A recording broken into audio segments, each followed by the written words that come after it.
कि तपाईँको खुसीको चाबी तपाईँसँग छ कि अरूलाई दिनुभएको छ? तपाईँ हमेसा आफ्नो चाबी आफैसँग राख्नुहुन्छ कि अरूलाई दिइरहनुहुन्छ हमेसा? हाम्रो दिनचर्यामा कुनै बेला कसैले आएर हामीलाई कुनै कुरा भन्छ, कसैले गाली गर्छ, कसैले चित्त दुखाउँछ। यस्ता कुराहरू कसैले आएर हामीले भन्छ, गर्छ, हामीलाई दुःख दिन्छ, हामीलाई दुःख दिने प्रयास गर्छ, चित्त दुखाउने प्रयास गर्छ। हामीलाई हाम्रो खुसी चाहँदैन, हाम्रो चैन ऊ चाहँदैन, हामीलाई प्रसन्न हुन उसले दिँदैन। यस्ता दिनचर्याहरू हाम्रो हमेसा भइरहन्छ। तर त्यति बेला तपाईँ उनीहरूसँग रिसाउनु भयो, प्रतिकार गर्नुभयो, आक्रोश हुनुभयो, क्रोध हुनुभयो भने तपाईँको खुसीको चाबी उसले लिएर गयो। किनभने हमेसा यो तरिकाले, यस्ता प्रतिक्रियाले अरूप्रति हामी क्रोध भइरहन्छौँ, रिसाइरहन्छौँ, प्रतिशोध लिन चाहन्छौँ। प्रतिशोधको भावना हामी मनमा लिइरहन्छौँ भने हाम्रो खुसीको चाबी हामीसँग हुँदैन, हमेसा अरूसँग नै हुन्छ। त्यसकारण हामीले हाम्रो खुसीको चाबी हामीसँगै राखिराख्नको लागि त्यस्ता प्रतिक्रियाहरूबाट, त्यस्ता व्यवहारबाट हामीले चित्त दुखाउनु हुँदैन।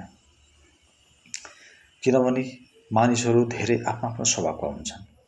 उनीहरूभित्र जस्तो चरित्र छ, जस्तो नियत छ, जस्तो विचार चलिरहेको छ, त्यस्तै प्रतिक्रिया गर्छन् उनीहरूले।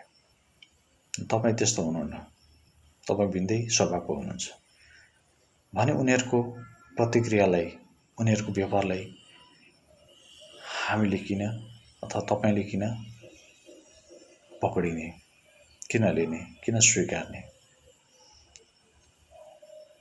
अस्वीकार गरिदिनुहोस्। जब तपाईँ अस्वीकार गरिदिनुहुन्छ, उनीहरूको हर क्रियालाई तपाईँले अस्वीकार गरिदिनु भयो भने, फिर्ता गरिदिनु भयो भने तपाईँको खुसीको चाबी तपाईँसँगै रहन्छ।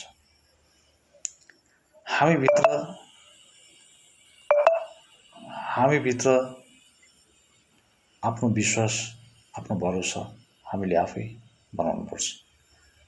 किनभने ठुलो शक्ति हामीसँग छ। हामीलाई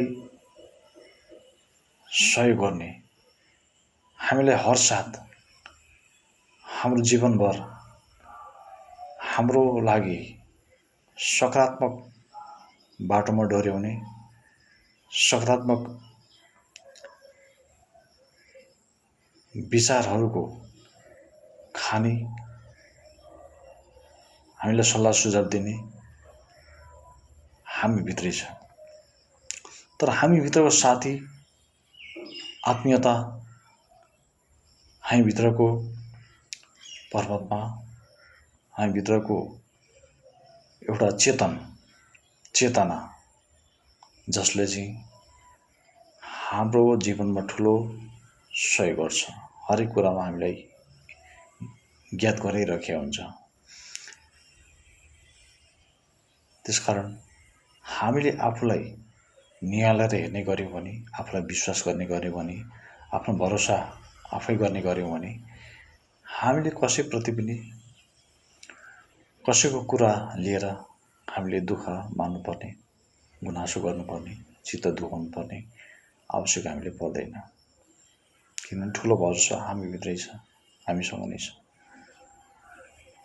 त्यसकारण अरूको भरोसामा हामीले चित्त दुखाइरहनु पनि आवश्यक छैन। र अरूको क्रियालाई हामीले नस्वीकारिकन अस्वीकार गरेर हामी आफ्नो स्वभावले शान्त भएर हामी आफ्नो खुसीको चाबी हामी सुरक्षित राख्न सक्छौँ। ओम शान्ति।